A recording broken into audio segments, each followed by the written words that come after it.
اب تم جاؤ اور جا کر سوچو، صبح صبح جلدی کالج پہنچنا ہے، ناشتہ جلدی بنا دینا۔ اور رکھائی سے بولے تو وہ کمرے سے باہر نکل گئی۔ البتہ اس کا ذہن پہلے سے زیادہ الجھ گیا۔ اس کا مطلب ابو ٹھیک کہہ رہے تھے، یہ لوگ ابو کو ان کی غربت کی وجہ سے کسی لائق نہیں سمجھتے، اس لیے انہیں ان کا ذکر تک سننا گوارا نہیں۔ لیکن میں کیسے کسی کے حکم پر ان کا خیال اپنے دل سے نکال دوں؟ آخر میں ان کی اولاد ہوں۔ وہ اپنی سوچوں میں گلتا اپنے کمرے میں جا رہی تھی کہ اپنے پیچھے سے حسن نے پکارا۔ وہ پلٹ کر سوالیہ نظروں سے اس کی طرف دیکھنے لگی۔ یہ مرہم لگا لو اپنے ہاتھ پر، آرام آ جائے گا۔ یہ کوئی ٹیوب اس کی طرف وہ بڑھاتے ہوئے بولا۔ اپنی ہمدردی اپنے پاس سنبھال کر رکھیں، مجھے ضرورت نہیں اس بھیک کی۔ وہ جو بہت الجھی ہوئی تھی حسن کو تلخی سے جواب دے کر اپنے کمرے میں گھس گئی۔ حسن کے چہرے پر جو غصے کی سرخی چھائی تھی وہ تک دیکھنے کی زحمت نہیں کی۔ بس عزت نہیں رہا ساری بی بی نونا۔ ماشاءاللہ بہت ذائقہ تمہارے ہاتھ میں، تمہاری ماں بھی بہت لذیذ کھانے بنایا کرتی تھی۔ فروٹ رائفل سے بھرپور انصاف کرتے ہوئے تنویر کھانے سے سراہا تو اس کا چہرہ اپنی تعریف کے کھل اٹھا۔ کیا آپ امی سے بہت محبت کرتے تھے؟ دونوں ہاتھوں کے پیالے میں اپنا چہرہ رکھتے ہوئے اکثر اشتیاق سے تنویر خان سے پوچھا۔ اتنی کہ تم اندازہ بھی نہیں لگا سکتی، بس یوں سمجھو کہ لوگ ہمیں ایک جان دو قالب کہتے تھے۔ اس کے بغیر میں کیسے جی رہا ہوں اس کا اندازہ تو تم میری حالت دیکھ کر ہی لگا سکتی ہو، تنویر خان نے افسردگی سے جواب دیا۔ آپ اپنا علاج کیوں نہیں کرواتے؟ آج کل تو علاج کی بہت جدید سہولیات موجود ہے، پیچیدہ ترین امراض کا بھی علاج ہو جاتا ہے۔ آپ کسی اچھے کارڈیالوجسٹ سے اپنا چیک اپ کروائیں۔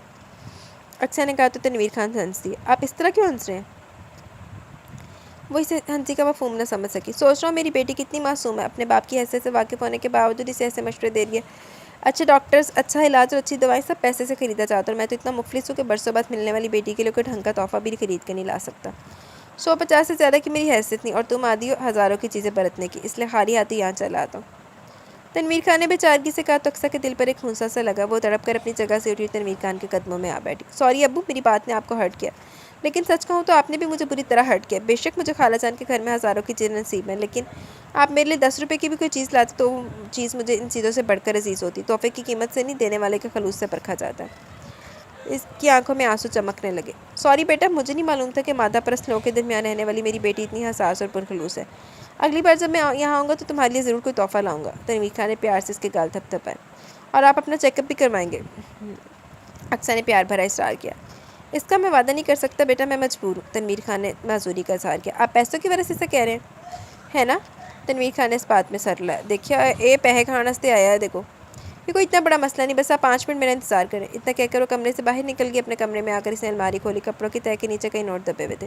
یہ وہ روپے تھے جسے گھر کے افراد کی طرف سے وقتاً فوقتاً جیب خرچ کے طور پر ملا کرتے تھے، لیکن عموماً اس رقم کو خرچ کرنے کی نوبت ہی نہیں آئی تھی۔ اس کی تمام ضروریات اور خواہشات اس کے کہنے سے پہلے پوری کر دی جاتی تھی، اس لیے اس کے بعد اچھی خاصی رقم جمع ہو گئی تھی۔ اکثر کی یادداشت کے مطابق وہ 20,000 کے قریب رقم تھی۔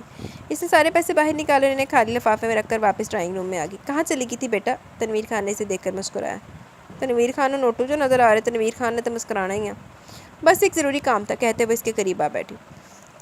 آپ سے ایک بات پوچھو ابو؟ ضرور میری جان۔ تنویر خان نے اپنا بازو اس کے شانے پر پھیلایا۔ اگر میں اپنی بیٹی کی بجائے آپ کا بیٹا ہوتی تو آپ کیسا محسوس کرتے؟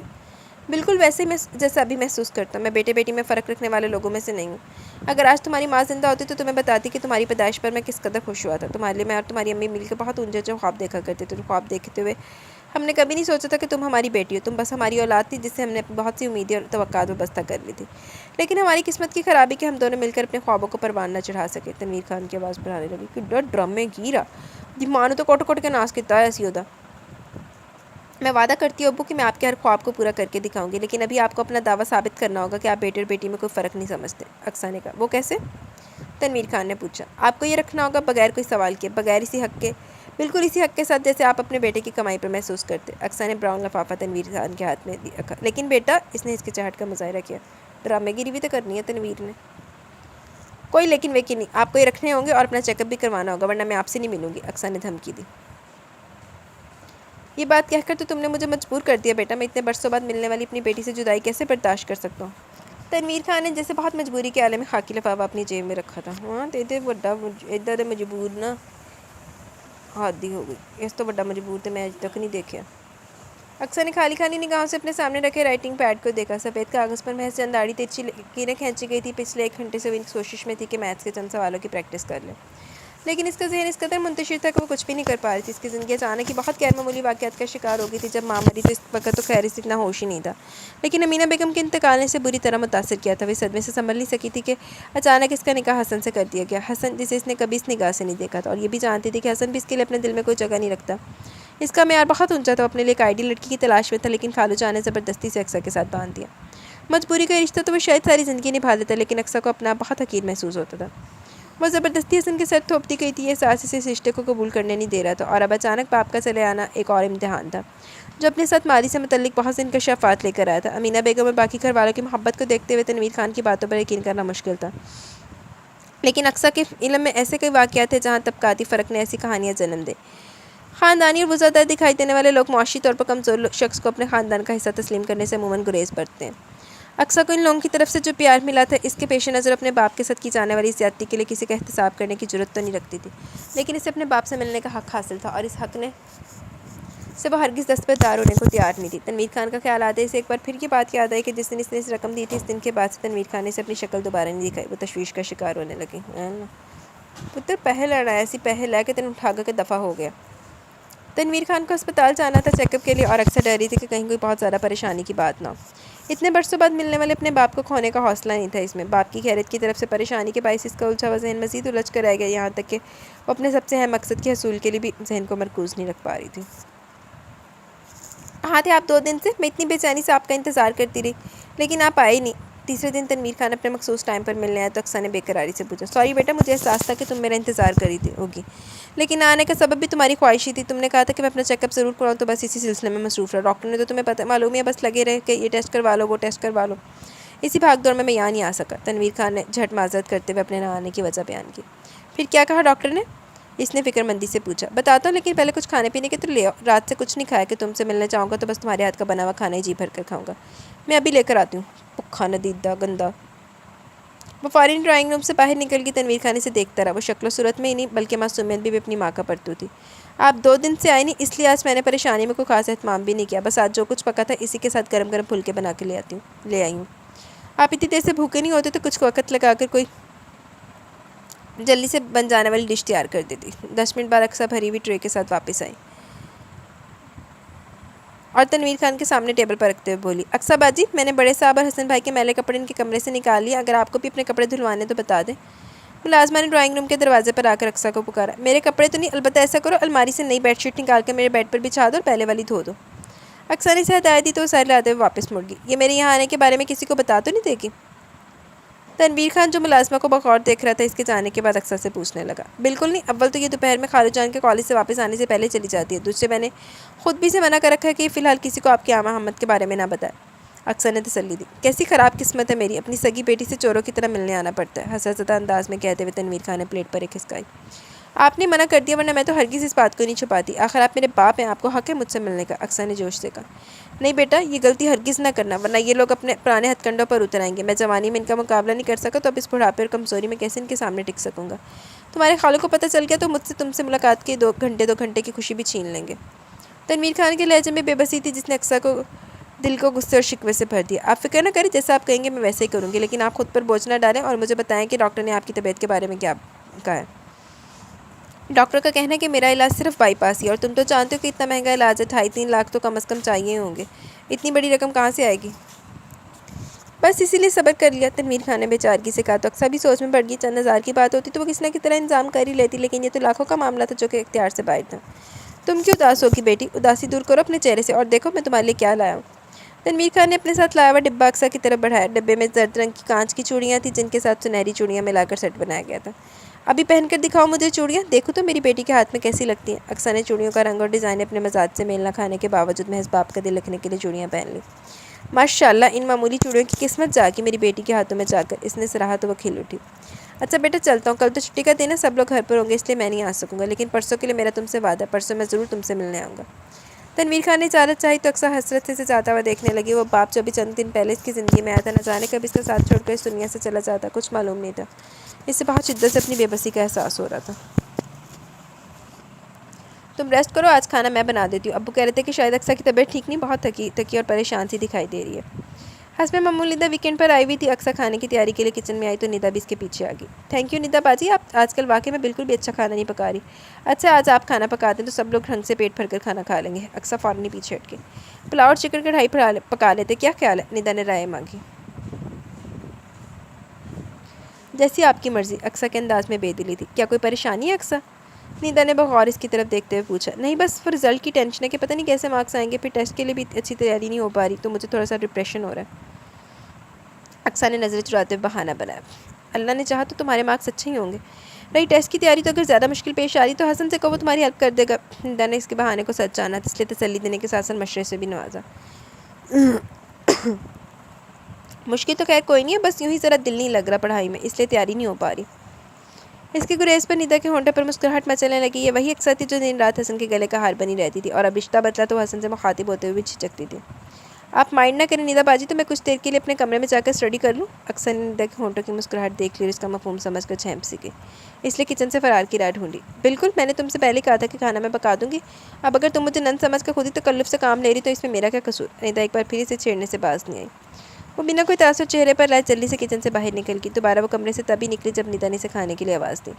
بیٹا کھانے کے بعد تم تینوں میرے کمرے میں آنا، مجھے تم لوگوں سے کچھ ضروری باتیں کرنی ہیں۔ سب لوگ ڈائننگ ٹیبل پر جمع ہوئے تو مکرم علی نے تینوں سے کہا۔ خیریت تو ہے نا ابو؟ تینوں کی نمائندگی کرتے ہوئے ندا نے مکرم علی سے پوچھا۔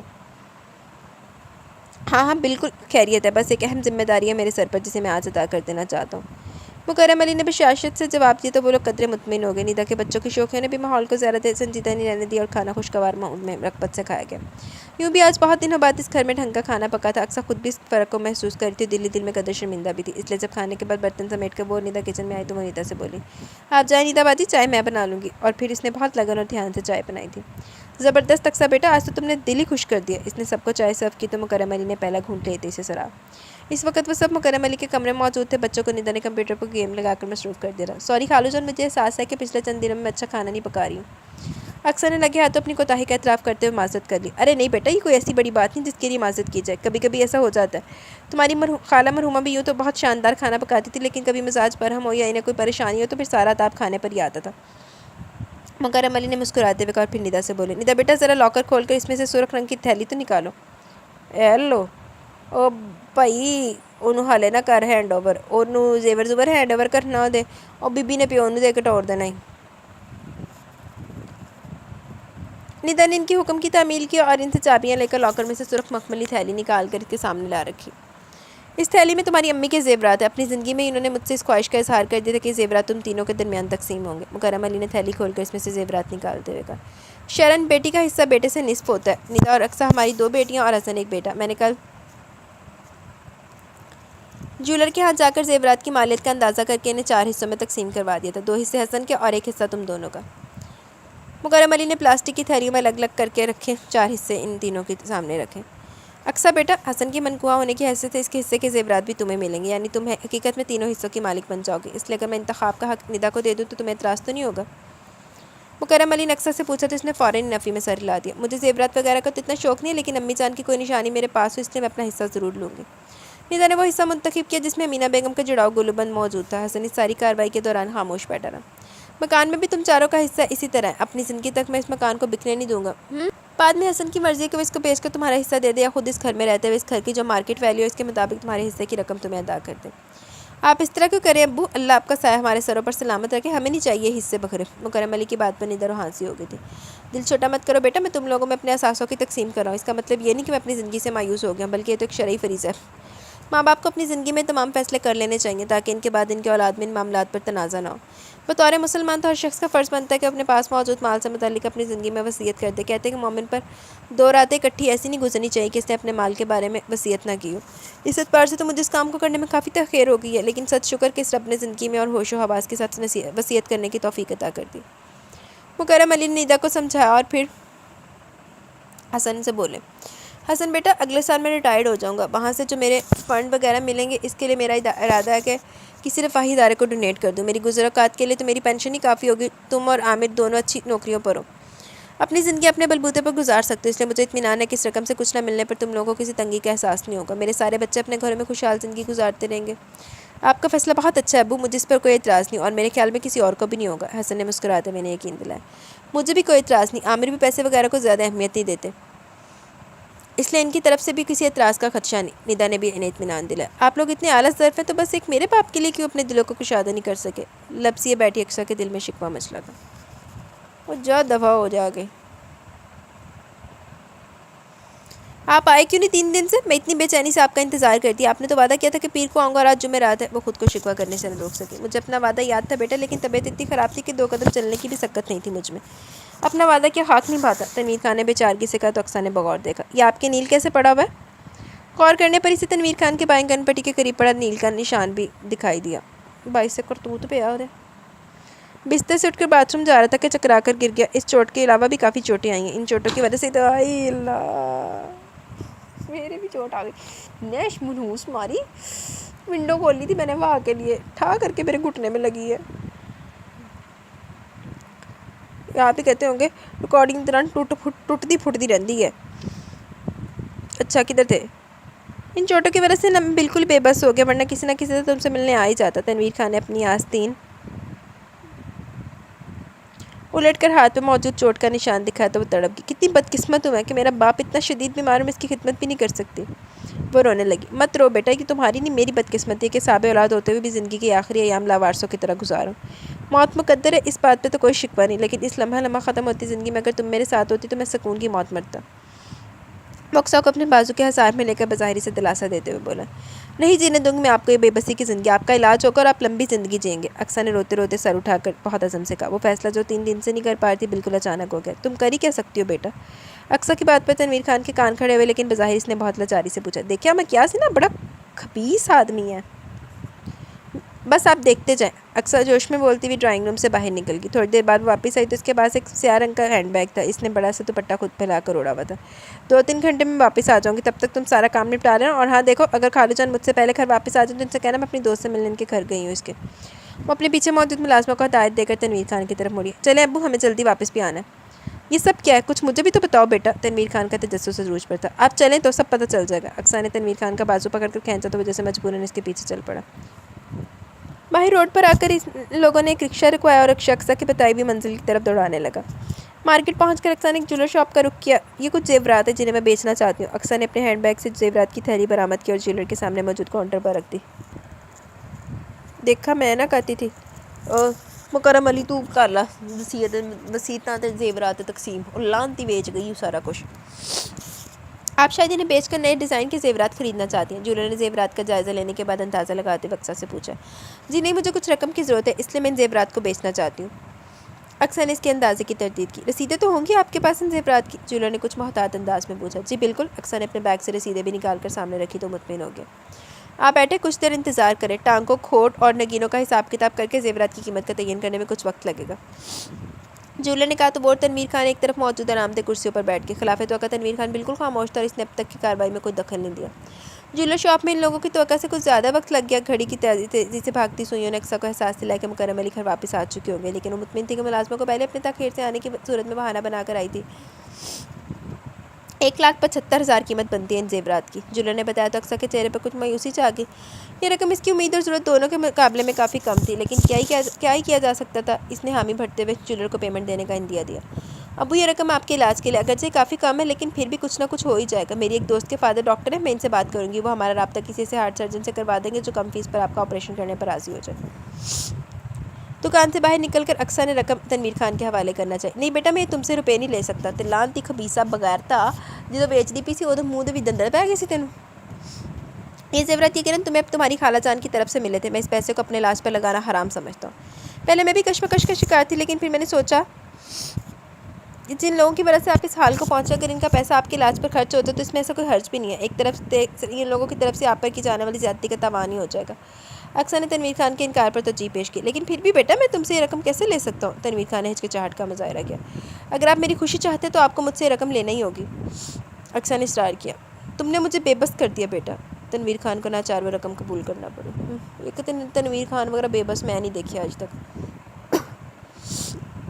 اقصیٰ اور یہاں رکشے سے اترتی اقصیٰ کو پہچاننے میں سے فقط ایک لمحہ ہی لگا، لیکن وہ اس کے ساتھ موجود آدمی کو دیکھ کر تذبذب کا شکار ہو گیا تھا. اپنے جاننے والوں کی فہرست میں شخص کا نام و نشان بھی موجود نہیں تھا، لیکن اقصیٰ جس طرح اس شخص کے ساتھ موجود تھی اسے صاف لگ رہا تھا اس شخص کو بہت اچھی طرح سے جانتی ہے. حسن تجسس کے ہاتھوں مجبور ہو کر انہیں دیکھنے لگا. وہ آفس سے کسی ضروری کام کے سلسلے میں مارکیٹ تک آیا تھا، لیکن اس حیرت انگیز منظر نے اسے اس کا ضروری کام بھی بھلا دیا. اکثر وہ شخص ایک چولہا شاپ میں گئے۔ حسن ان کے باہر آنے کا انتظار کرنے لگا۔ اس کا انتظار بہت طویل ثابت ہوا۔ پچھلے چند روز سے اکثر جتنی ڈسٹرب دکھائی دیتی اس منظر کا یقیناً سے کوئی تعلق تھا۔ حسن وہ تعلق جاننا چاہتا تھا، اس لیے صبر سے انتظار کرتا رہا۔ بالآخر اس کا صبر رنگ لایا۔ باہر نکلنے کے بعد اکثر وہ آدمی کچھ دیر باہر کھڑے رہے۔ اکثر اس آدمی کو پھولا والا لفافہ دے رہی تھی جسے لینے سے شاید وہ انکار کرتا، لیکن بہرحال اکثر کے اصرار پر اس نے وہ لفافہ رکھ لیا اور پھر وہ لوگ حسن کی نظروں کے سامنے رکشے میں بیٹھ کر روانہ ہوں گے۔ ان کے جانے کے بعد حسن گاڑی سے اترا اور اسی جولر شاپ میں داخل ہو گیا۔ ابھی بھی یہاں میری بیوی آئی تھی، میں جاننا چاہتا ہوں کہ وہ کیا کچھ یہاں بیچ کر گئی ہے۔ اس نے محض اندازے کی بنیاد پر جولر سے سوال کیا۔ دیکھیے جناب، ہم نے باقاعدہ رسیدیں دیکھ کر زیورات خریدے، اس لیے آپ ہم سے کسی طرح کی پوچھ گچھ نہیں کر سکتے۔ جولر نے حفظ ما تقدم کے تحت حسن کو آگاہ کیا۔ میں آپ سے پوچھ گچھ نہیں کر رہا، میں صرف یہ چاہتا ہوں کہ آپ وہ زیورات مجھے ایک نظر دکھا دیں۔ وہ زیورات میری ماں کی نشانی ہے، لیکن میری بیوی کو ان کا ڈیزائن پسند نہیں، اس لیے وہ بہت دنوں سے انہیں بیچنے پر زور دے رہی تھی۔ اگر آپ نے مجھے وہ زیورات دکھا دی تو میں نے خود خرید لوں گا۔ میرے خیال میں آپ کو تو اس بات سے کوئی فرق نہیں پڑتا، آپ نے تو وہ زیورات کسی نہ کسی کو بیچنے ہی ہیں۔ حسن نے جولر کو مطمئن کرنے کے لیے بہانہ بنایا، جس پر اس نے اس بات میں سر لاتے ہوئے اپنے ساتھی کو زیورات لانے کو کہا۔ میں نے ان سے کہا تھا کہ اگر وہ نئے ڈیزائن کے زیور بنانا چاہتی ہے تو میری شاپ سے لے سکتی ہیں، لیکن انہوں نے کہا کہ انہیں رقم کی ضرورت ہے، اس لیے وہ زیورات بیچ رہی ہیں۔ جولر نے مزید بتایا، ہاں وہ چاہتی ہے کہ گھر کا فرنیچر وغیرہ چینج کر کے نئے سرے سے گھر کا انٹیریئر کیا جائے۔ اس سلسلے میں رقم چاہیے تھی، لیکن چونکہ میں انکار کر رہا تھا، شاید اس لیے اس نے راستہ ڈھونڈا۔ حسن شرمندہ سے بہانوں پر بہانے بنا رہا تھا۔ آج کل کی لڑکیاں ایسی عاقبت ناندیش ہیں، ظاہری شوشہ میں گھر لوٹا کر رکھ دیتی ہیں۔ بھلا بتاؤ، ساس نے کتنے چاؤ سے زیور چڑھایا ہوگا بہو کو، اور بہو نے ذرا سی خواہش کی خاطر میاں کے لمحے لائے بغیر بیچ ڈالا۔ شاپ پر موجود دو گاہک خواتین میں سے ایک عمر رسیدہ خاتون نے تبصرہ کیا۔ اس دوران جولر نے زیورات حسن کے سامنے رکھ دیے تھے۔ حسن نے فوراً ہی شناخت کر لی، اپنی ماں کی نشانی کو اتنی بے دردی سے اور بلا اجازت بیچ دینے پر اس اقصیٰ پر غصہ آنے لگا۔ اگر آپ یہ زیورات خریدنا چاہتے تو 2.5 لاکھ روپے ادا کر دیں، میں یہ سارا زیور آپ کے حوالے کر دوں گا۔ جولر، جس نے اقصیٰ کی کم عمری اور ناتجربہ کاری کو دیکھتے ہوئے زیورات کی قیمت بہت کم لگائی تھی، لاکھ لعنت ہے تیرے پہ، حسن کی بے قراری دیکھ کر عیاری سے بولا، ٹھیک ہے، فی الحال آپ کو 50,000 روپے پیمنٹ کر سکتا ہوں، آپ مجھے رسید بنا دیں، کل میں آپ کو باقی کی رقم دے کر زیورات لے جاؤں گا۔ حسن نے اپنا کریڈٹ کارڈ نکال کر جولر کے سامنے رکھا اور اس کے کارڈ میں فی الحال اتنی اماؤنٹ کی گنجائش تھی۔ جولر نے اسے رسید بنا کر دے دی۔ وہ شاپ سے باہر نکل آیا۔ فی الحال اسے آفس واپس جانے کا ارادہ ترک کر دیا۔ اس نے آفس کال کر کے اپنے نانے کی اطلاع دی اور گھر کی طرف روانہ ہو گیا۔ وہ اپنی گلی سے کچھ فاصلے پر تھا تو اس نے اقصیٰ کو رکشے سے گلی کے کونے پر اترتے دیکھا۔ حسن کے نزدیک آنے سے پہلے رکشہ روانہ ہو چکا تھا۔ وہاں سے پیدل چل کر گھر کی طرف جاتی اقصیٰ کے قریب زن سے گاڑی نکال کر لے گیا اور گیٹ پر پہنچ کر زوردار ہارن دیا۔ اقصیٰ نے حسن کی گاڑی کو تیزی سے اپنے برابر سے گزرتے دیکھا اور تھک سے رہ گئی۔ اسے اندازہ تھا کہ حسن نے اسے تنویر خان کے ساتھ رکشے سے اترتے دیکھ لیا ہوگا۔ اس کا دل بری طرح دھڑکنے لگا۔ ابھی وہ خود بھی حسن کا سامنا کرنے کی خود میں ہمت نہیں پا رہی تھی۔ وہ مرے مرے قدموں سے گھر کی طرف بڑھنے لگی۔ اس کے گیٹ تک پہنچنے سے قبل ہی گیٹ کھل چکا تھا اور حسن گاڑی اندر لے گیا۔ چلو بھائی، اچھا اقصیٰ بھی آ گئی، اب سب مل کر ہی لنچ کریں گے۔ مکرم علی جو گیٹ بند کر رہے تھے اقصیٰ کو دیکھ کر بولے، یہ آج تم جلدی گھر کیسے آ گئے؟ انہیں خیال آیا تو وہ پلٹ کر گاڑی سے اترتے حسن سے پوچھنے لگے۔ کچھ طبیعت ٹھیک نہیں لگ رہی تھی، اس لیے سوچا گھر چل کر تھوڑی دیر ریسٹ کر لوں۔ گھر کے اندرونی حصے کی جانب طرف جاتی اقصیٰ نے حسن کی سنجیدہ آواز سنی اور کچن کی طرف بڑھ گئی۔ ملازمہ واپس آ چکی تھی اور کچن میں کھانا جوں کا توں رکھا تھا۔ اقصیٰ خاموشی سے کھانا ڈائننگ ٹیبل پر لگانے لگی۔ لعنتی عورت، دماغو ویلی، بڑی سخت بھوک لگ رہی تھی، لیکن اکیلا تھا اس لیے کھانے کا دل ہی نہیں چاہ رہا تھا۔ اچھا تم دونوں آ گئے، اب سب ساتھ مل کر کھانا کھائیں گے۔ مکرم علی نے ایک بار پھر ان دونوں کی آمد پر خوشی کا اظہار کیا۔ میں تو اپنی دوست کے ساتھ کھانا کھا کر آئی ہوں، آپ دونوں کھانا کھا لیں۔ مارکیٹ سے واپس آتے ہوئے تنویر خان کے اسٹار پر ایک فاسٹ فوڈ شاپ سے اس نے برگر اور کولڈ ڈرنک لے لی تھی، اسی وجہ سے اسے گھر پہنچنے میں مزید دیر ہو گئی اور وہ پچھتا رہی تھی کہ اس نے تنویر خان کی بات کیوں مانی۔ اگر وہ سیدھی گھر آ جاتی تو حسن سے اس طرح سامنا نہ ہوتا۔ وہ جانتی تھی کہ فی الحال حسن مکرم علی کی موجودگی کی وجہ سے خاموش ہے، لیکن بعد میں اس سلسلے میں باز پرس ضرور کرے گا۔ وہ اس کے لیے خود کو ذہنی طور پر تیار کرنے کی کوشش کرتی۔ ملازمہ نے بتایا تھا کہ مجھے تم اپنی دوست سے ملنے گئی ہو۔ مجھے بڑی حیرت ہوئی کہ تم نے پہلے تو اپنا اس سے کوئی ارادہ ظاہر نہیں کیا تھا اور نہ ہی تم کبھی اس طرح اکیلی اپنے دوستوں کے گھر جاتی ہو۔ کیا کوئی ایمرجنسی تھی؟ مکرم علی نے اقصیٰ کے انکار پر پوچھا۔ جی ہاں، اس کی امی کی طبیعت خراب تھی اور وہ اکیلی گھبرا رہی تھی، اس لیے جب اس نے فون کر کے اپنے گھر آنے پر اسٹار کیا تو میں منع نہیں کر سکی۔ اقصیٰ نے بہانہ بنایا، لیکن اس کے چہرے سے گھبراہٹ صاف ظاہر تھی، جسے حسن نے بطور خاص نوٹ کیا۔ اچھی بات ہے، ضرورت کے وقت دوست ہی دوست کے کام آتے ہیں۔ اقصیٰ کی گھبراہٹ کو نوٹ تو مکرم علی نے بھی کیا، لیکن وہ یہی سمجھے کہ وہ بنا اجازت جانے پر خوف سے گھبرا رہی ہے، اس لیے اس کی تشفی کے لیے نرم لہجے میں بولے، لیکن حسن کی خود پر جمی نگاہوں کو محسوس کرتی اقصیٰ کو ماتھے پر ابھرنے والے پسینے کے قطروں کو بار بار ٹیشو پیپر سے صاف کرنا پڑ رہا تھا۔ اقصیٰ سارا دن منتظر رہی کہ حسن اسے تنویر خان کے متعلق کسی قسم کا استفسار کرے گا، لیکن حسن کی طرف سے مکمل خاموشی تھی۔ دوسرے دن وہ اپنے معمول کے مطابق آفس نہیں گیا۔ اقصیٰ ڈرتی رہی کہ کہیں اس کی موجودگی میں تنویر خان اس سے ملنے نہ آ جائے، لیکن خیر رہی۔ حسن اپنے معمول سے تقریباً 1 گھنٹہ لیٹ ہو گھر سے روانہ ہوا۔ اس دوران کام والی لڑکی نے آ کر صفائی وغیرہ کا کام شروع کر دیا۔ جب وہ صفائی کے لیے حسن کے کمرے میں گئی تو حسن نے اس سے کچھ سوالات کیے۔ حسن کے سخت لہجے کی وجہ سے ملازموں کو ان سوالوں کے ٹھیک جوابات دینے پڑے، لیکن یہ بات اکثر کے علم میں نہیں آ سکی۔ تنویر خان اپنے معمول کے وقت پر اکثر سے ملنے آیا اور اس نے آتے اکثر کے چہرے سے اس کی پریشانی کو بھانپ لیا۔ کیا بات ہے، آج میری گڑیا کے چہرے پر روزانہ جیسی رونق نہیں؟ اس نے پوچھا تو وہ کل کے واقعے کے بارے میں تنویر خان کو آگاہ کرنے لگے۔ میرا خیال ہے اس نے تمہیں اور مجھے ایک ساتھ رکشے میں نہیں دیکھا ہوگا، یا پھر ہو سکتا ہے کہ دیکھا بھی ہو تو یہ خیال کیا ہو کہ تمہاری دوست کے گھر سے کوئی تمہیں چھوڑنے آیا، اس لیے اس نے تم سے کسی قسم کی پوچھ تاچھ نہیں کی۔ پوری بات سننے کے بعد تنویر خان نے خیال ظاہر کیا وہ کسی حد تک اکثر کو بھی دوست محسوس ہوا۔ بہرحال اگر تمہیں پریشانی ہے تو آئندہ میں یہاں آنے سے پہلے تمہیں فون کر لیا کروں گا، تاکہ اگر کوئی گھر پر موجود ہو تو مجھے بتا دو، میں یہاں نہ آؤں۔ اکثر نے اس بات میں سر ہلاتے ہوئے تنویر خان کو گھر کا ٹیلی فون نمبر دے دیا۔ میں سوچ کر آیا تھا کہ آج تمہیں اپنے ساتھ اپنے گھر لے کر چلوں گا، تاکہ اگر تم کبھی طبیعت کی خرابی کی وجہ سے میں تم سے ملنے یہاں نہ آ سکوں تو تم تو میرا خیال معلوم کرنے وہاں آ سکو۔ تنویر خان نے اپنے پروگرام کے بارے میں بتایا تو اکثر تذبذب میں پڑ گئی۔ کل وہ تنویر خان کے ساتھ باہر گئی تھی تو اچھی خاصی پریشانی اٹھانی پڑی، اور اب پھر باہر جاتی تو جانے کیا صورتحال پیش آتی۔ اگر تم نہیں چلنا چاہتی تو کوئی بات نہیں، میں تو صرف تمہاری پریشانی کے خیال سے کہہ رہا تھا کہ کبھی طبیعت خراب ہوئی اور میں نہ آ سکا تو تم یہاں بیٹھی بیٹھی ہولتی رہو گی۔ میرا تو کوئی فون نمبر بھی نہیں ہے کہ جس پر فون کر کے تم خیریت معلوم کر سکو۔ مجھے تو خیر عادت ہی ہے تکلیف کے دن تنہا گھر میں لوٹ پوٹ کر گزارتا ہوں۔ کبھی ایسی بے بسی ہوتی ہے کہ کوئی حلق میں 2 گھونٹ پانی ڈالنے والا بھی نہیں ہوتا، لیکن بس ٹھیٹ ہڈی ہوں، اس لیے کسی نہ کسی طرح گزارا ہو ہی رہا ہے۔ تنویر خان نے اکثر کو متذبذب دیکھا تو گلوگیر لہجے میں کہنے لگا، اکثر باپ کی بے بسی کا قصہ سن کر نہ رہ سکی اور ساتھ جانے کے لیے تیار ہوگی۔ گھر سے روانہ ہونے سے پہلے اس نے ملازمہ کو بتایا تو اس نے کچھ کہنے کے لیے لب کھولے، مگر پھر چپ ہو گئی۔ تنویر خان اسے شہر کے جس حصے میں لے گیا وہ تنگ و تاریک گلیوں اور چھوٹے چھوٹے مکانات پر مشتمل تھا۔ گلیوں میں جا بجا گندگی کے ڈھیر، ٹھہرا ہوا پانی اور ننگ تھڑنگ بچے دکھائی دے رہے تھے۔ یہ ہے تمہارے باپ کا غریب خانہ، جو تمہیں اچھا تو یقیناً نہیں لگے گا، لیکن میری مجبوری ہے کہ میں اپنے رہنے کے لیے بس یہی جگہ افورڈ کر سکتا ہوں۔ ایک چھوٹے سے مکان کا تالا کھولتے ہوئے تنویر خان نے کہا۔ اکثر نے مکان میں داخل ہو کر اس کے جائزے لیے۔ ایک کمرے اور صحن پر مشتمل اس مکان کے در و دیوار میں عجیب سی وحشت رچی ہوئی تھی۔ مکان میں موجود مختصر سا سامان سمیٹ کر رکھا گیا تھا، اس کے باوجود فرش اور چارپائی پر بچھی چادر کی حالت سے ظاہر تھا کہ یہاں صفائی کا کوئی اہتمام نہیں کیا جاتا۔ گھر کی فضا میں عجیب سی بو بسی ہوئی تھی۔ اکثر کا جی متلانے لگا، لیکن وہ تنویر خان کا دل رکھنے کے لیے مسکراتے ہوئے چارپائی کے کونے پر ٹک گئی۔ روزانہ تم میری خاطر مدارت کرتی ہو، آج میں تمہیں اپنے ہاتھ سے چائے بنا کر پلاتا ہوں۔ تنویر خان کونے میں رکھے ہوئے اسٹوو کی طرف بڑھتے ہوئے بولا۔ اکثر نے چائے کا پانی رکھنے کی غرض سے تنویر خان کی اٹھائی کی دیگچی کو دیکھا۔ دیگچی کے کناروں پر موجود کالی تہ اس بات کا ثبوت تھی کہ ایسے سے دیگچی کو ڈھنگ سے نہیں دھویا گیا۔ اس دیگچی میں بنی ہوئی چائے پینے کے خیال سے اکثر کو بکائی آنے لگی۔ رہنے دے ابو، اس وقت مجھے چائے کی بالکل بھی طلب نہیں، بس آپ یہاں آ کر بیٹھ جائیں اور مجھ سے باتیں کریں۔ اس نے تنویر خان کو چائے بنانے سے منع کر دیا تو وہ دیگچی چھوڑ کر واپس اکثر کے قریب ہی آ بیٹھا۔ تنویر خان کہاں ہو یار؟ ابھی وہ بیٹھا ہی تھا کہ کوئی شخص باہر سے آواز لگاتے ہوئے اندر آ گیا۔ ایک اجنبی کو سامنے پا کر اکثر گھبرا سی گئی، لیکن تنویر خان نے اسے تسلی دی۔ یہ نور محمد ہے، میرا جگری دوست، اس سے گھبرانے کی کوئی ضرورت نہیں۔ بغیرت نے تیدہ سودا کر دیا جو میرے کو لکھوا لو تسی۔ معاف کرنا یار، ہمیں نہیں معلوم تھا کہ اندر عورت بیٹھی ہے، ہم تو عادت کے مطابق یوں ہی منہ اٹھا کر اندر آ گئے۔ نور محمد نے معذرت کی تو اکثر نے نظر اٹھا کر اسے دیکھا۔ تنویر خان کا ہم عمر وہ آدمی کچھ اس جیسی شخصیت کا ہی مالک تھا۔ نور محمد کی آنکھوں میں بڑے سرخ ڈورے اور پچکے ہوئے گال تنویر خان سے مماثل تھے۔ اپنی سرخ ڈوروں والی آنکھوں کے ساتھ وہ اکثر کی طرف بغور دیکھ رہا تھا۔ اکثر نے گھبرا کر نظریں چکا لیتے آہستگی سے بولی، ابو مجھے گھر جانا ہے، دیر ہوگی تو میرے لیے خالو جان کے سامنے کوئی بہانہ بنانا مشکل ہو جائے گا۔ ٹھیک ہے بیٹا، دل تو نہیں چاہ رہا کہ اپنے گھر آئی روشنی کو اتنی جلدی واپس جانے دو، لیکن تمہاری بھی اپنی مجبوری ہے، اس لیے روک بھی نہیں سکتا۔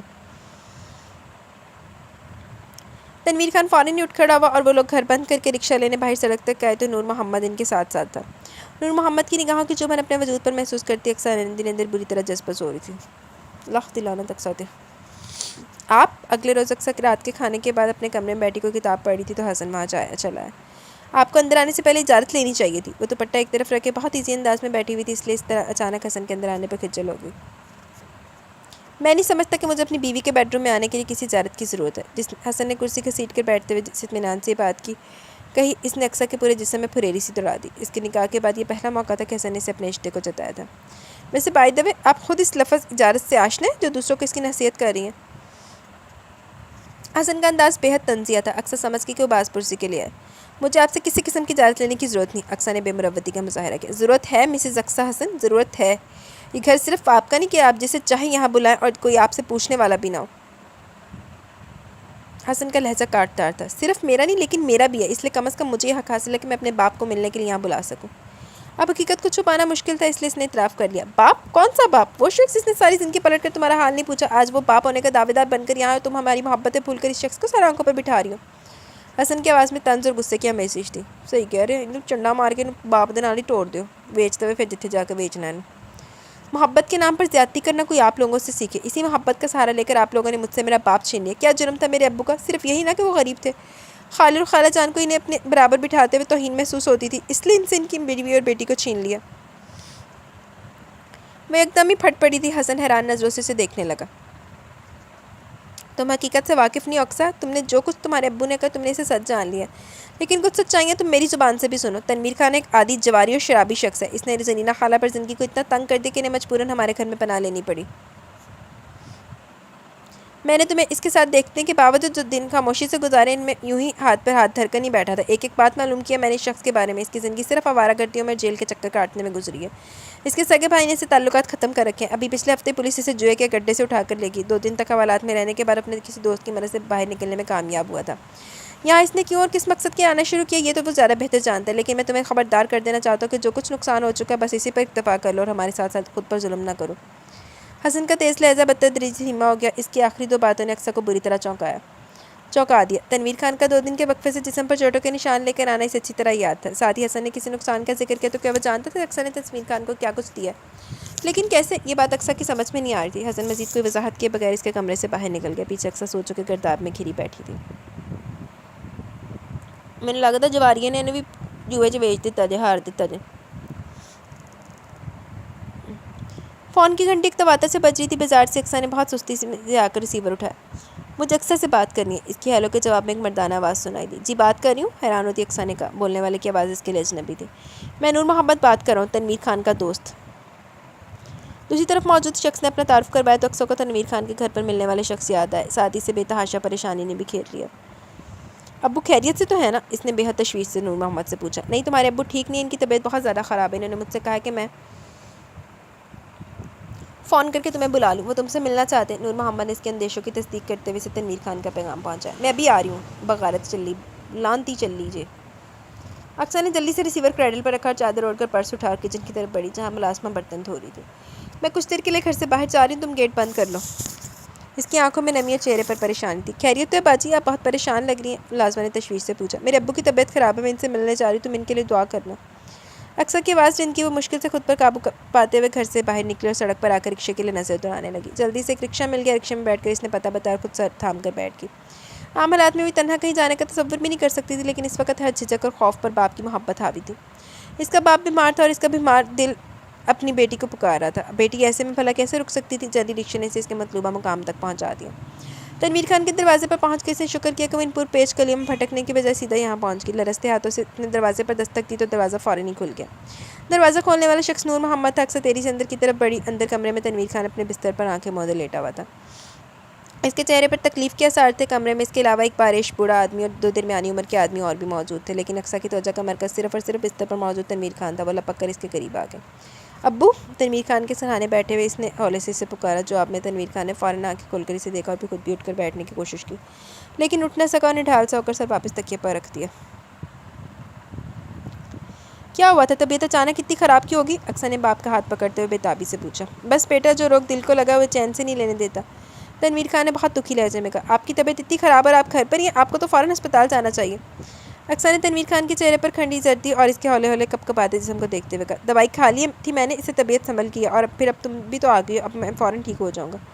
تنویر خان نے کہہ کر پھر آنکھیں موند لی. کل لے کر گیا تھا میں اسے ڈاکٹر کے پاس. ڈاکٹر کا کہنا ہے اس کی حالت بالکل بھی ٹھیک نہیں، جلد از جلد آپریشن ہونا چاہیے اور اس میں بھی بہت خطرہ ہے. پتہ نہیں آپریشن میں اس کی جان بچ بھی سکے یا نہیں. نور محمد قریب آ کر سرگوشیوں میں اقصیٰ کو بتانے لگا. یہ سب سن کر اقصیٰ کا چہرہ سفید پڑ گیا. ساتھ ہی سے اپنی کوتاہی کا بھی خیال آیا.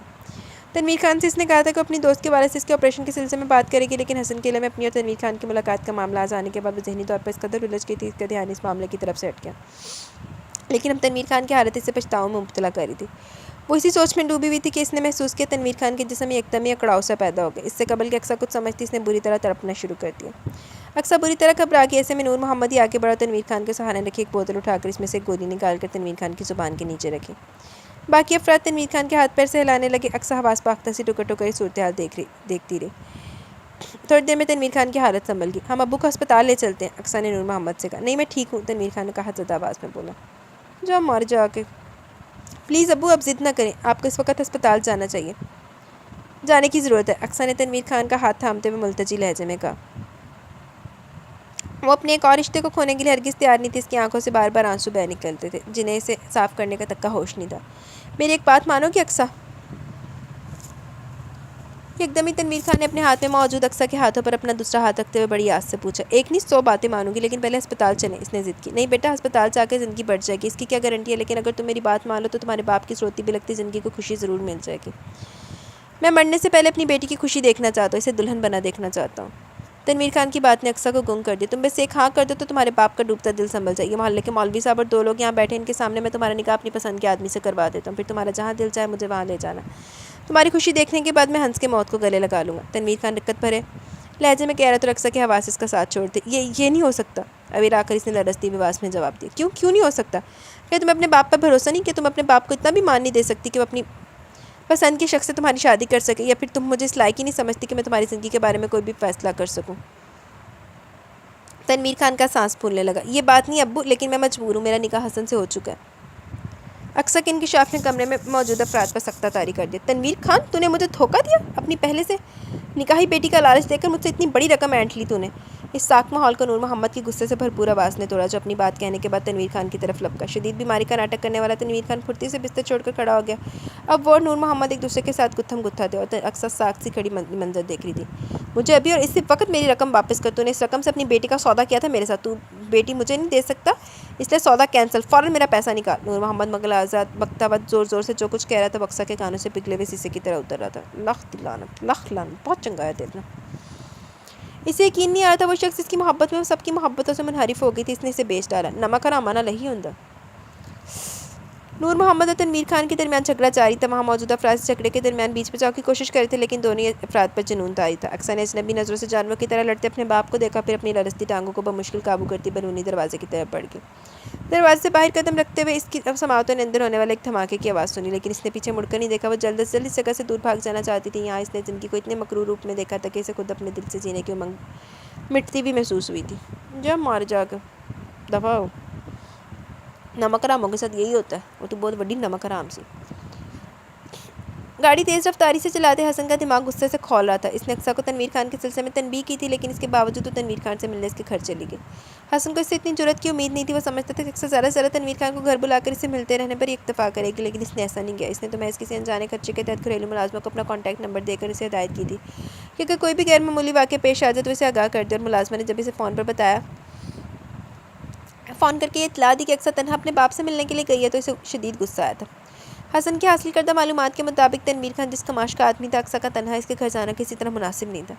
حسن جانتا تھا کہ تنویر خان کو کوئی بیماری نہیں، پہلے بھی اقصیٰ کو دھوکہ دے کر ایک بڑی رقم ہتھیار چکا، اور اب پھر اس نے طبیعت کی خرابی کے بہانے اقصیٰ کو اپنے گھر بلایا تھا، تو یقیناً اس کے پیچھے کسی نیک ارادے کا امکان نہیں تھا۔ حسن کو کچھ غصہ ملازمہ پر بھی تھا، جس نے فوری طور پر اسے فون کرنے کے بجائے کچھ وقت اس انتظار میں گزار دیا کہ اقصیٰ گھر واپس آ جائے گی، لیکن اقصیٰ اپنے کہے کے مطابق جلد واپس نہیں آئی، تو ملازمہ نے گھبرا کر حسن کو اطلاع دی۔ حسن ہر کام جوں کا تو چھوڑ کر آفس سے نکل کھڑا ہوا، لیکن غصے کے ساتھ ساتھ خدشات بھی تھے جو اسے ستا رہے تھے۔ اس علاقے کی سڑکیں تنگ اور ٹوٹی پھوٹی تھی، اس لیے حسن کو گاڑی کی رفتار کم کرنی پڑی۔ وہ اس صورتحال پر اتنا پریشان تھا کہ اسے گاڑی کی سپیڈ کم کرنے پر بھی الجھن محسوس ہو رہی تھی، لیکن پھر وہ چونک سا گیا۔ سیاہ چادر میں لپٹی تیز تیز قدم اٹھاتی وہ لڑکی اقصیٰ تھی۔ یہ پہچاننے میں اسے وقت سے محض 2 سیکنڈ لگے۔ اس سے قدرے فاصلے پر ہونے کے باوجود وہ اس کے چہرے کی اڑی ہوئی رنگت اور چال میں موجود اضطراب کو محسوس کر سکتا تھا۔ گاڑی میں بیٹھو۔ حسن نے اقصیٰ کے بالکل سر پر لے جا کر گاڑی روک کر فرنٹ سیٹ کا دروازہ کھولتے ہوئے تحکم بھری آواز میں کہا۔ اقصیٰ خاموشی سے گاڑی میں بیٹھ گئی۔ اسے نزدیک گاڑی رکنے پر وہ چونکی ضرور تھی اپنے، لیکن حسن کو دیکھ کر خوفزدہ نہیں ہوئی۔ حسن سمجھتا تھا کہ اپنے یوں پکڑے جانے پر وہ گھبرائے گی، لیکن اس کے برعکس حسن کو اس کے سراسیمہ چہرے پر اطمینان کے رنگ اترتے محسوس ہوئے۔ گاڑی میں بیٹھتے اس نے بہت تھکے ہوئے انداز میں اپنا سر سیٹ کی پشت سے ٹکا کر آنکھیں موند لی۔ حسن جو اسے سخت سنانا چاہتا تھا لب پھینچ کر رہ گیا۔ اسے محسوس ہوا کہ اقصیٰ کسی انہونی سے گزر کر آئی ہے۔ وہ خوفزدہ نہیں دکھی بھی محسوس ہو رہی تھی، چنانچہ اسے کچھ بھی کہنے کا ارادہ ملتوی کر کے وہ خاموشی سے ڈرائیو کرتا رہا۔ اتنے تکا مار کے جہاں نور محمد ریزرو کر دی۔ گھر پہنچنے پر اقصیٰ زبان سے ایک لفظ کہے بنا گاڑی سے اتری اور سیدھی اپنے کمرے میں چلی گئی۔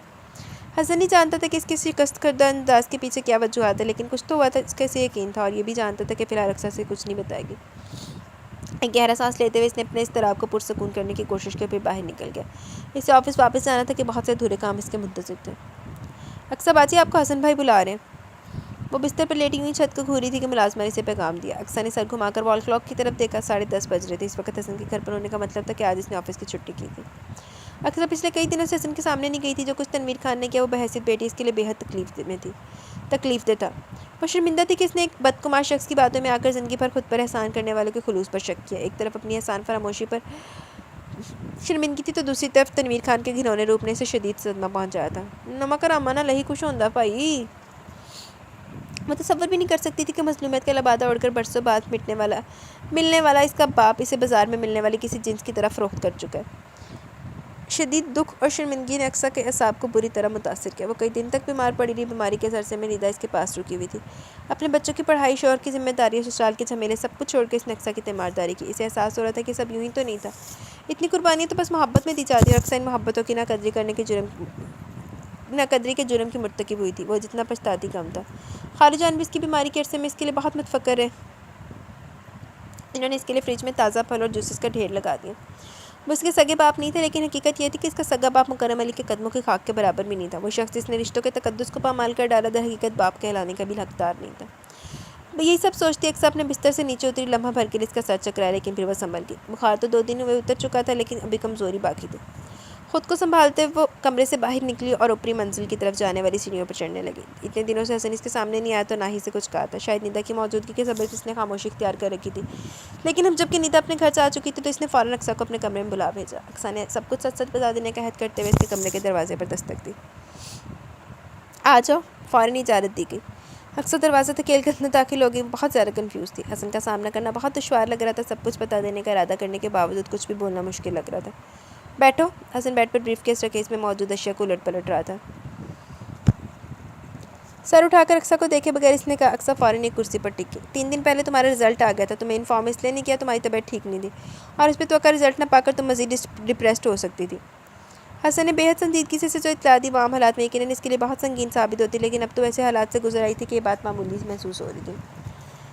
ہم سب جانتے ہیں کہ این ایگزامس کے دنوں میں امی کی وفات اور اچانک نکاح نے تمہیں جس ذہنی کرب میں مبتلا کیا، اس کے اثرات تمہارے رزلٹ پر بھی پڑے ہیں، لیکن تم فکر نہ کرو، میں نے معلومات حاصل کرنی ہے۔ 1-2 اچھی پرائیویٹ یونیورسٹیاں جو ٹیسٹ کی بنیاد پر ایڈمیشن دیتی ہیں۔ ابھی تمہارے پاس کچھ دن ہے، تم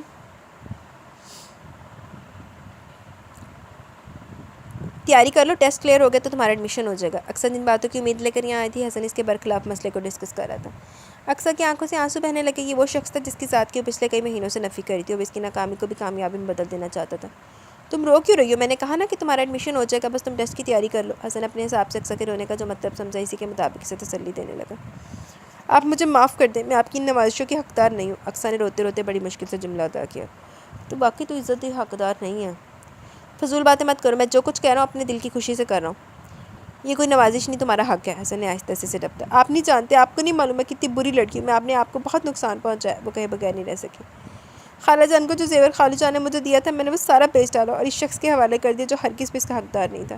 اس شخص نے باپ کے روپ میں مجھے دھوکہ دیا۔ آپ جانتے کہ اس شخص نے میرے ساتھ کیا کیا؟ اس نے میری قیمت وصول کر لی۔ اگر میں آپ کے نکاح میں نہیں ہوتی تو وہ اس روز اپنے بدگماش دوست سے زبردستی میرا نکاح پڑھوا دیتا۔ بدماش دوست سے۔ وہ روتے ہوئے سے اس دن کی ہر بات بتانے لگی جب وہ تنویر خان اور نور محمد کے درمیان ہونے والی ہاتھا پائی کا فائدہ اٹھا کر وہاں سے بھاگ نکلی تھی۔ حسن خاموشی سے سب کچھ سنتا رہا۔ یہ لو پانی پی لو۔ اس نے ایک ہی سانس میں سب کچھ کہہ ڈالا اور اب بری طرح ہچکے لے کر رو رہی تھی۔ حسن نے پانی سے بھرا گلاس اس کے لبوں سے لگایا تو وہ چند گھونٹ لے کر سنبھل گئی۔ البتہ اتنا سب کچھ جان لینے کے بعد بھی حسن کا یہ پرسکون رہنا اسے حیرت میں مبتلا کر رہا تھا۔ تبھی سے پوچھ بیٹھی، آپ کو یہ سب جان کے غصہ نہیں آیا؟ یہ سب جو تم نے آج بتایا، ان میں سے بیشتر باتیں میں پہلے سے جانتا ہوں، اور سچ یہ کہ اس وقت مجھے بہت غصہ بھی آیا تھا، خصوصاً امی کا زیور بیچنے والی حرکت پر، لیکن پھر میں نے خود کو تمہاری جگہ رکھ کر حالات کا تجزیہ کیا۔ تمہارا عمل مجھے اتنا غلط محسوس نہیں ہوا۔ ایک نادان اور زمانے کی چالاکیوں سے ناواقف لڑکی کا تنویر خان کی جال میں پھنسنا، وہ بھی اس صورت میں کہ اس کا باپ تھا اور بہت ہی محبتوں کے باوجود اس لڑکی کے دل میں باپ کی محبت کے لیے ہڑک موجود تھی، کوئی بہت انہونی بات نہیں۔ پھر میرا غصہ ختم ہو گیا۔ یوں بھی تمہارے لیے میرے دل میں اتنی جگہ کہ میں تمہاری بڑی سے بڑی غلطی کو بھی معاف کرنے کا حوصلہ رکھتا ہوں۔ حسن کے آخری جملے پر اقصیٰ کے دل نے اچانک ایک بیٹ مس کی، لیکن پھر اسے بہت سی حقیقتیں یاد آ گئی۔ آپ بہت اچھے حالات کے تحت آپ کو زبردستی مجھ سے باندھ کر آپ کے ساتھ بہت شدید زیادتی کی گئی ہے۔ میں جانتی ہوں آپ کسی بہت شاندار لڑکی سے شادی کرنا چاہتے تھے، میں تو کسی لائق ہی نہیں ہوں۔ تو واقعی کسی لائق نہیں ہے۔ سب لوگوں نے زبردستی مجھے آپ کے سر منڈ دیا، لیکن میں نہیں چاہتی کہ آپ گلے پڑا یہ ڈھول ضروری بجائیں۔ آپ کو جب آپ کی پسند کی لڑکی ملے تو آپ ضرور سے شادی کر لیجیے گا۔ خالو جان اور نیدا باجی کو میں خود راضی کر لوں گی۔ وہ بہت مدبر سی حسن سے کہہ رہی تھی۔ Thank you very much Aqsa, تم نے تو میری مشکل آسان کر دی۔ میں سوچ ہی رہا تھا کہ تمہیں اس بارے میں کس طرح بتاؤں۔ حسن نے ممنونیت سے کہا، یعنی آپ نے سچ مچ کوئی لڑکی پسند کر لی ہے؟ اقصیٰ کو دل میں کچھ چبھا تھا۔ پسند کر لی، یہ جملہ کچھ غلط ہے، وہ لڑکی مجھے خود بخود ہی پسند آ گئی۔ تمہیں یاد ہے میں کہتا تھا کہ مجھے بس اس لڑکی کی تلاش ہے جسے دیکھ کے میرا دل خود سے یس بول اٹھے، اور مجھے وہ لڑکی مل گئی ہے۔ حسن کے چہرے پر موجود خوبصورت مسکراہٹ اس کی اندرونی خوشی کا پتہ دے رہی تھی۔ کون ہے وہ؟ مجھے بھی ملوائیں، خود پر جبر کرتے ہوئے اقصیٰ حسن کی خوشی کا ساتھ دینے کی پوری کوشش کر رہی تھی۔ مل بھی لینا، لیکن فی الحال تو اس کی تصویر دیکھ لو۔ حسن اپنے سامنے پڑا بریف کیس کھولنے لگا۔ اقصیٰ سانس روکے سے بریف کیس سے وہ سفید لفافہ نکالتے دیکھتی رہی، جس میں حسن کے کہنے کے مطابق اس کی من پسند لڑکی کی تصویر موجود تھی۔ اقصیٰ کا دل چاہ کر اٹھ کر بھاگ سے، لیکن وہ خود پر ضبط کے بیٹھی رہی۔ اس پر بالکل اچانک انکشاف ہوا کہ وہ حسن کی زندگی میں اپنے سوا کسی اور کو برداشت نہیں کر سکتی تھی، لیکن اس نے جانے میں بہت دیر کر دی۔ سامنے بیٹھا شخص اس کا شوہر تھا، جس پر اس کا شرعی اور قانونی حق ہوتے ہوئے بھی کوئی حق نہیں جتا سکتی تھی۔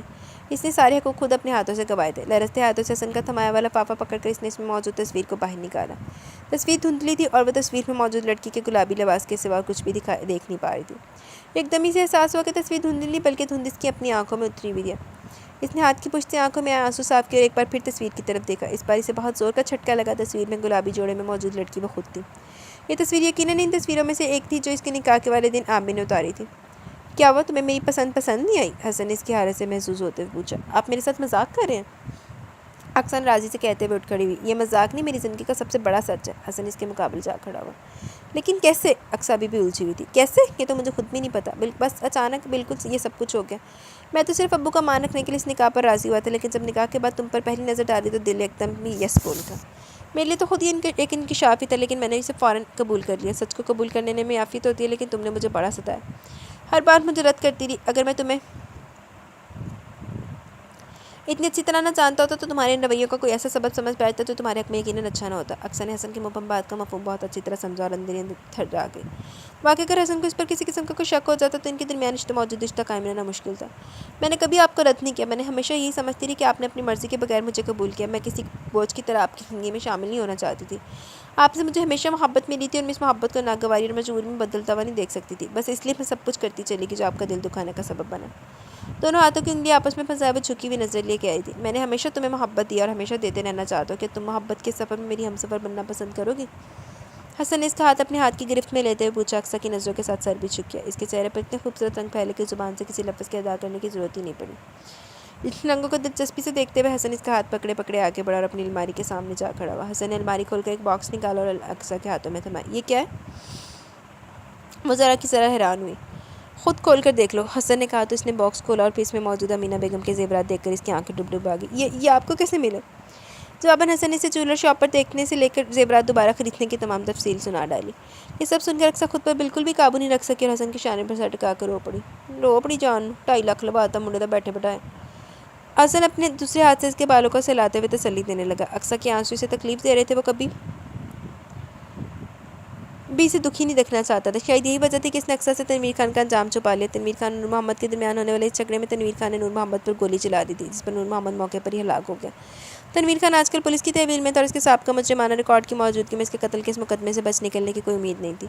تنویر خان نے نور محمد اور اپنے درمیان ہونے والے تنازع کی اصل وجوہات بیان نہیں کی اور اس جھگڑے کو دو جواریوں کے درمیان پیسے پر ہونے والے جھگڑے پر ہی محمول کر دیا۔ موقع پر موجود باقی 3 افراد نے بھی معاملے میں اپنی زبانیں بند رکھی تھیں اور تھانے کچہری کے چکر میں پڑنے کے بجائے خود کو الگ رکھنا مناسب سمجھا۔ یوں اس سارے قصے میں اقصیٰ کا نام کہیں پر بھی نہیں آیا، جس کے لیے حسن اللہ کا شکر گزار تھا۔ اقصیٰ اس کی بیوی تھی اور اس کو کسی کوتاہی کو اپنے سگے باپ اور بہن کے لمحے بھی نہیں آنے دینا چاہتا تھا۔